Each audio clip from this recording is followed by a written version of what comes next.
Thank you for tuning in to episode number 2 of our 3 or 4 part build for the 65 Beetle. Today I get the single circuit brake system taken out of this car and a double circuit one put in. So that's a dedicated line for the front and a dedicated line for the back. The front again is going to be disc brakes and the back is going to be drums. There was initial talk about putting drums on the back, or sorry, discs on the back, but these drums are all in great shape. They're brand new actually, so we decided to just leave them in there. So other than that, we do a little bit of work on mounting the fuel pump in the front. Just get started with that, run the fuel line, and the kafer bar install in the back. Have to do some modifications to that to make that work and fit in this car. It's kind of a one size fits all over about 15 years, so it doesn't actually fit all the cars. It comes pretty close on most of them. So we modify that a little bit and get transaxle in.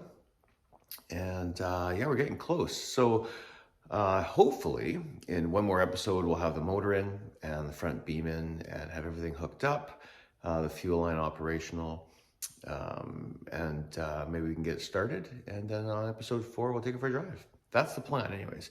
So thanks for tuning in, guys, and we'll see you for episode number 3.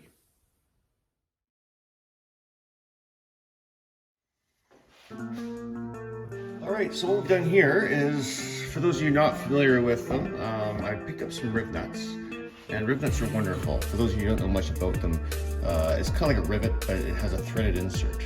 Actually, the rivet is a threaded insert. So what I've done is these are now just regular metric machine screws that have gone in there, and the pump here will be put in like so. Come on. There's some rubber isolators in there to cut down on vibration and noise.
All right, so what I've attempted to do here is, when we first put this bar in before, this is called a truss bar. The kafer bar, I think, is another term for it. But what it does is it ties in the two shock towers and it connects into the transmission, providing a really rigid framework for the back end. So when you accelerate with a higher horsepower engine, remember this car came with 36 horsepower and we're going up to about 128. So all that extra horsepower needs to be confined with this truss system they put in here, this truss rod. My problem here is that it doesn't reach.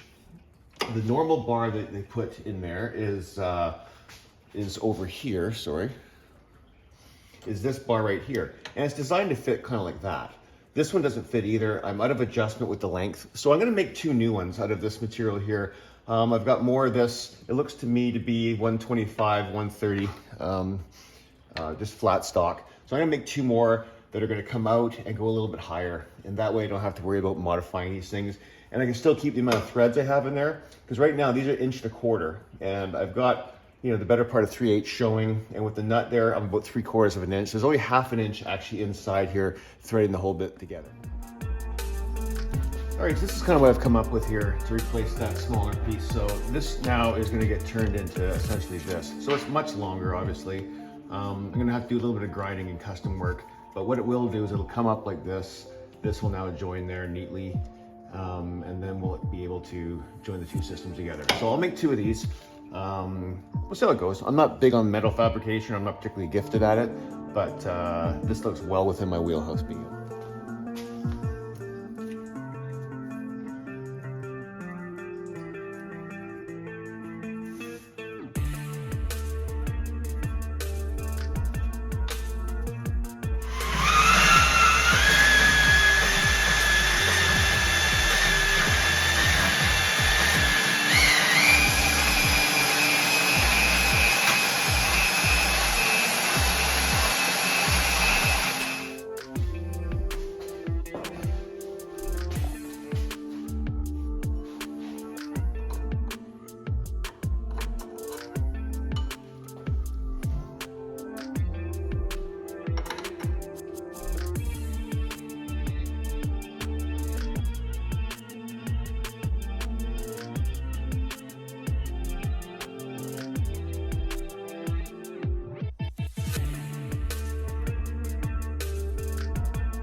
Which are considerably longer and will allow now the bar to mount back here. I hope they fit. They should fit. All evidence would support that they do, but that's the plan. So I'm gonna get those things mounted in right now, and with any luck, we'll have this bar all sorted out.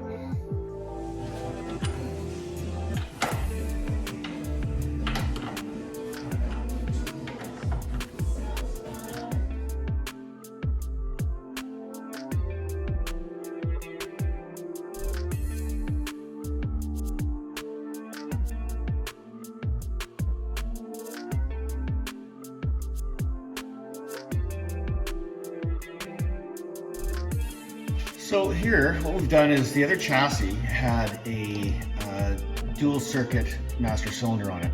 I've since moved that one onto here. So this is it here. You'll notice up top there, it's got two spots for the reservoirs, which means if you lose your rear braking system or one of the rear drums develops a problem or a line gets blown, you only lose half your braking. You still have the front and vice versa. If you lose the front, you still have the back. So, and you got two reservoirs feeding it. So it's two separate circuits in there. It's a much safer alternative than the traditional single stage.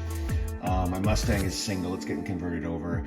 And the system that was on this car originally was also a single. So here's what the single looks like, just for those of you who may be less familiar with it. You'll notice it's got a single reservoir option on the top here, and all of your lines come out there.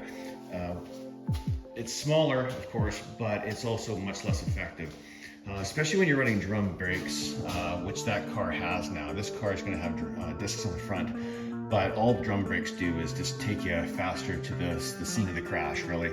So they're just very ineffective. So we're gonna just get those lines hooked up, and then we'll get the rest of the braking system put on, just in time to put the front beam on. That'll be exciting. Then the only thing left to go in is a little bit of wiring in the motor.